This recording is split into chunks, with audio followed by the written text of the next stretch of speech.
Dan Leach back here in beautiful South Beach, and I'm with a beautiful man. It is Andrew Pitcairn, the director of Pitcairn. It's nice when you're the director of your last name's company. Well, that's true. And I'm only, to be clear, I'm only one director. There are several others, but yes. But I mean, you're the most important as far as I'm concerned.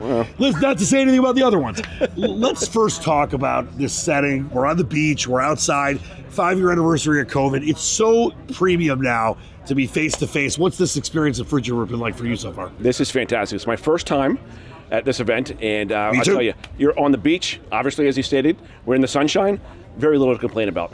Well, let's talk about family governance, if we can.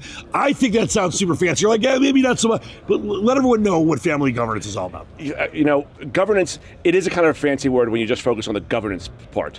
Family governance is really a fancy way of saying, how do we communicate and how do we make decisions collectively, right? So if I think about that, everyone uses these terms. People are transparent about what they do. There's a big difference between being transparent and being inclusive. That's true. Quick example, being transparent is, this is what I'm going to do, and I'm telling you I'm going to do it. Being inclusive is, hey, I think I'd like to do this. What are your thoughts about doing that together? It's a little bit different. Definitely a little different. Okay. Well, when it comes to the importance of starting to think about a family's generational success, that we do know is a big deal. Kind of expound upon that, if you will. If you will, fine, sir, with that Scottish lineage. I'm happy to. I don't do a very good Scottish accent, by the way. Yeah, I was you feeling did some it way Connery better there. than I did. So I was feeling some Money Penny Connery there. You know, I think to get started in, if you think about if you want a 5-year plan or 25-year plan or 50-year plan, you know, at our family and our family office, we always thought about measuring success over generations. So a lot of people think, what am I doing next year? What am I doing the next 5 years? How about the next 50 years? Sure. And how do you go about doing that? And I think one of the biggest things is just get started. People tend to put a lot of effort, a lot of time, a lot of resources into things like investments and estate planning and taxes. They tend to focus less on, hey, how is the family actually functioning and what is the health of the family? For some reason, that just seems to be something that's foreign to them. And it's so important, too. If you want to make it, you know, the next generation and past 3 generations, you need to focus on the family health. Well, speaking of those generations, Pitcairn's pretty famous family. Generationally, 140 years. You know, how does, family governance play a role in your family going back to 140 plus years? Yeah, it's a great question. You know, 140 years, very proud of that.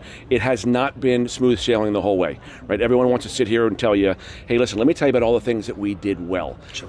There's value to that. I think there's more value in telling you the things that in hindsight we would have done differently.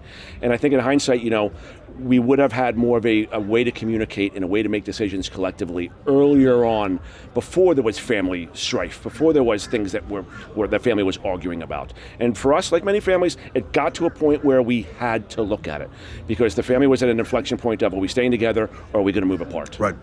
By the way, 140 years, you're only going to take over 30 yourself. I'm just telling you. Now listen, to the people out there, and we obviously have discussed this being something that's, I think, truly important in many ways, and I really appreciate you explaining that. But when it comes to someone wanting to embark on this journey of family governance, what would you say to them right now? I would say, don't go at it alone. A lot of families go, okay, we're gonna bring in some of the family members or some of the elders, and we're gonna kind of tippy-toe around what we think the next generation is saying.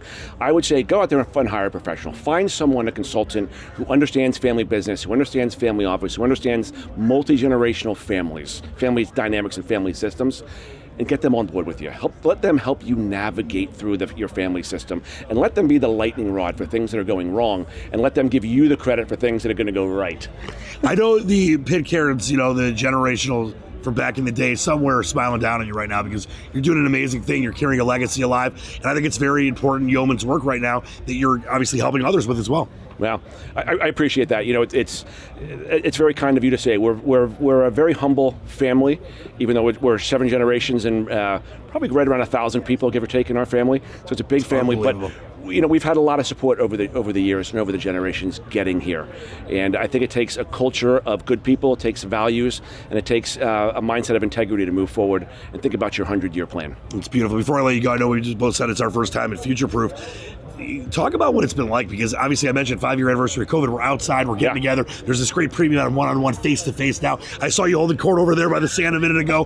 Why do you think these are, things are so important, things like Future Proof? I think that that there's enough structure at Future Proof, but also enough just open time that you can walk down the path right behind us, and any number of people are going to say, hey, Andrew, or hey, where have you been?